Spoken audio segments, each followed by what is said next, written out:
दोस्तों नमस्कार। 72,825 शिक्षक भर्ती 2011 में आवेदन करने वाले सभी अभ्यर्थी भाई बहनों का हमारे इस करियर सीक्रेट चैनल पर हार्दिक स्वागत है। मैं तिलक। आज का वीडियो बहुत ही महत्वपूर्ण है मित्रों। बिग ब्रेकिंग न्यूज है। हम आपको बता दें कि 12,091 शिक्षक भर्ती का जो सुप्रीम कोर्ट का मामला चला और वहाँ 12,091 खारिज हुआ, उसके बाद की स्थिति पर अगर हम गौर करें तो सुप्रीम कोर्ट में कैसे जिंदा हो केस, क्या हो सकता है अंतिम विकल्प, पुरानी टीमों के कुकृत्य से मिली है हार, सारा डिटेल हम आपको बताएंगे। आप हमारे चैनल को अधिक से अधिक संख्या में सब्सक्राइब कर दीजिए, वीडियो में अंत तक बने रहिए। मित्रों, सबसे पहले इस वीडियो में हम डिस्क्लोज करेंगे कि पुरानी टीमों के कुकृत्य क्या हैं। आप जान रहे हैं मुख्यतः इसमें 3 प्रकार की टीम काम कर रही थी और इन्हीं के नाम उभर कर सामने आ रहे थे, इन्हीं को लोग चंदा दे रहे थे। और हम आपको यह भी बता दें कि जो इसमें से छोटी टीमें थीं उनसे कोई मतलब नहीं था, वो तो एसएलपी डाल करके अपना अलग हो जाते थे। वो भी कुछ जो माल पानी पा जाते थे उसको अपना खर्चा पानी चला लेते थे। लेकिन जिनके पास भारी मात्रा में मुद्रा डंप हुई और उसके आधार पर वो लोग पर्यटन कर रहे हैं, उनकी बात मैं करना चाहता हूँ। मित्रों, आपने देखा होगा इन्हीं में से 2 टीमों की अगर बात करें तो 2 टीमों के जो अगुआ हैं वो कोई अगुआ नहीं है, उनकी एक स्वयं की अकेले एक सदस्यीय प्राइवेट एंड कंपनी है। आज दोनों टीमों के जो मुखिया हैं वो एक तरह से पर्यटन पर निकल गए हैं, जैसा कि आप जान रहे हैं। मित्रों, हम आपको बता दें कि ये सुप्रीम कोर्ट के हार के बाद इस तरह पर्यटन पर निकले हैं जैसे लग रहा कि सुप्रीम कोर्ट में जीत करके और इन्हें पर्यटन जाना चाहिए। कोई मित्रों पहाड़ों पर चला गया है तो कोई देवभूमि वृंदावन चला गया है। हम किसकी बात करें? इन्होंने क्या कुकृत्य किया यह भी जान लीजिए। मित्रों, जो पहाड़ों पर गया है, जिसकी भी एक टीम है, हमेशा लीडिंग करता रहा है, उसके नाम से डबल बेंच में जो कट ऑफ रखा गया, आखिर में उसके नाम से क्यों रखा गया, उसको सरकार क्यों रखी और सरकार को उस कट ऑफ और उस लेटर को जहां काउंसलिंग कराया था उसको क्यों जो है उपलब्ध कराया गया और किसने उपलब्ध कराया, ये बहुत बड़ी मिस्ट्री इस केस की थी जिससे हम डबल बेंच में मित्रों हारे हैं। और हम अगर बात करें तो अन्य कुकृत्य की, तो ये हमेशा केस खारिज कराने के लिए ही तत्पर था।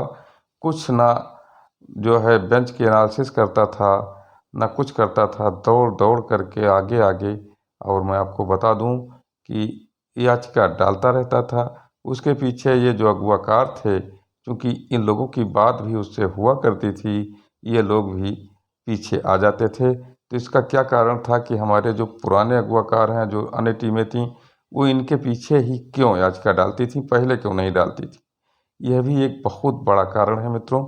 इनका कुकृत्य है, सब मिले हुए थे और केस को खारिज करा करके और जो पैसा बचता उसको मारने के लिए इन लोगों ने यह उपाय किया। और इसके पहले भी ये लोग मित्रों ऐसा ही कर रहे थे और इनको बड़ी आय हुई है, कई स्तरीय आय हुई है। जितनी बार आप लोगों ने पैसा दिया है उतनी बार इनके खातों में लाखों रुपए आए हैं। मित्रों, ये बहुत मालदार हो चुके हैं, इनकी चमड़ी मोटी हो गई है। हालांकि एक टीम की अगर हम बात करें, जो तीसरी टीम है, उसमें हो सकता है नौसिखियापन रहा हो, जानकारी का अभाव रहा हो, लेकिन कुछ हद तक इस टीम ने मेहनत ज़रूर करी है दिखाने के लिए। लेकिन इसमें जो है बहुत सारे सदस्य थे और वो जो सदस्य थे वो सदस्य कुल मिला करके आपस में तालमेल नहीं रखते थे और अलग अलग बयान जारी करते थे। फिलहाल कितना इन्होंने खर्च किया, कितना बचाया, इस पर मैं इस टीम पर नहीं जाना चाहता हूँ, क्योंकि इन्होंने हमेशा जो है वकील खड़ा करने में कोताही नहीं किया है और ना ही कमीशनबाजी की है। फिलहाल मैं इतना ज़रूर कहता हूँ। अच्छा, कुछ चयनित लोग थे 12,091 के, लड़ाई लड़ रहे थे, जो ब्रीफिंग कर रहे थे, अन्य काम कर रहे थे, उनकी क्या जाती थी? उनको भी कुछ इसमें आने के एवज में जो कुछ मिल जाता था उससे संतोष करते थे।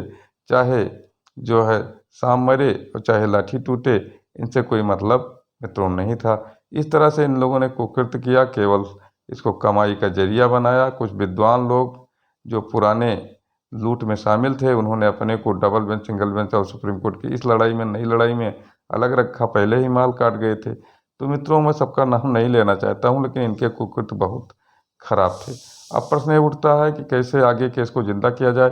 तो केस को जिंदा करने के लिए सबसे पहले तो अपने बचे हुए पैसे, जो भी एसएलपी और वकील खड़े करने में खर्च हुए हैं, मैंने कल डिटेल वीडियो बनाया था, उसको आप देख लीजिए। उसके बाद में जो पैसे बचे हुए हैं आपके, मान लीजिए एक व्यक्ति के 500 रुपये से अधिक इन लोगों ने नहीं खर्च किया है, तो उसको आप लोग वापस कर लीजिए। पहले पैसा अपने पास रखिए, उसके बाद रणनीति बनाइए सुप्रीम कोर्ट में कि कैसे आपका केस नागरत्ना मैडम के बेंच में जाएगा, किस आधार पर उसमें रिट पड़े, रिट किस तरह लिखी जाए कि खारिज ना हो, कौन लोग जाएं और कौन लोग उसमें शामिल हों, इस पर चर्चा करिए। अलग नई टीम बनाइए, इन लोगों के मुंह पर जो है एक तरह से थप्पड़ जड़िए कि जो है आपकी आवश्यकता नहीं है, हम अपनी लड़ाई भले हार गए हैं, एक बार प्रयास अगर करेंगे, क्योंकि उम्मीदें बहुत कम हैं, उसके बावजूद हम अपनी लड़ाई स्वयं लड़ेंगे। तो मित्रों, इसके लिए रिव्यू पिटीशन ही अंतिम विकल्प है। और रिव्यू पिटीशन ओपन सुनवाई आपके केस की कैसे होगी, वो भी नागरत्ना मैडम के बेंच में। इस पर आपको जो है मंथन करना है, बड़े बड़े वकीलों से संपर्क करना है, उसमें से सबसे जो कारगर वकील हो उसको खड़ा करके, मात्र एक वकील को खड़ा करके और केस को रीओपन कराना सुप्रीम कोर्ट में, यही अंतिम विकल्प है।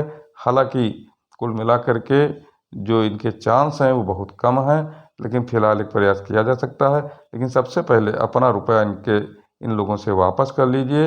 अगर ये रुपया नहीं देते हैं तो आप यह भी मान लीजिए कि अगर इन लोगों के खिलाफ जो जितने लोग हैं 100 एफआईआर, 200 एफआईआर अलग अलग हो गया, तो इनके ऊपर आर्थिक इकोनॉमिक गैंगस्टर लगेगा। और मित्रों, ये अपना जीवन नहीं बचा पाएंगे। इस मुगालते में ना रहें कि हम बहुत बड़े ज्ञानी हैं और हमारे ऊपर केस नहीं दर्ज होगा। केस जब दर्ज होगा तब इन लोगों को पता चलेगा, तो अन्यथा की स्थिति में पैसा आप लोगों का वापस कर देंगे। यही अंतिम विकल्प है। उसके बाद आप लोग अपनी टीम बनाइए, कुछ उसमें से कोर कमेटी बनाइए, वो लोग जा करके और वहाँ जो है कुछ ना कुछ करें, क्योंकि ये लोग घर पर थे और कलाम जो बहुत बड़ा दलाल था उसी के माध्यम से काम किया। हारने का सबसे बड़ा कारण कलाम भी रहा है। कलाम को केवल पैसा कमाना था, घिसा पिटा सुप्रीम कोर्ट का वकील था, उसका खर्चा नहीं चलता था, किसी तरह से उसका काम चलता था। 12,091 ने उसे बंगला दिया, गाड़ी दिया, सब कुछ दे दिया।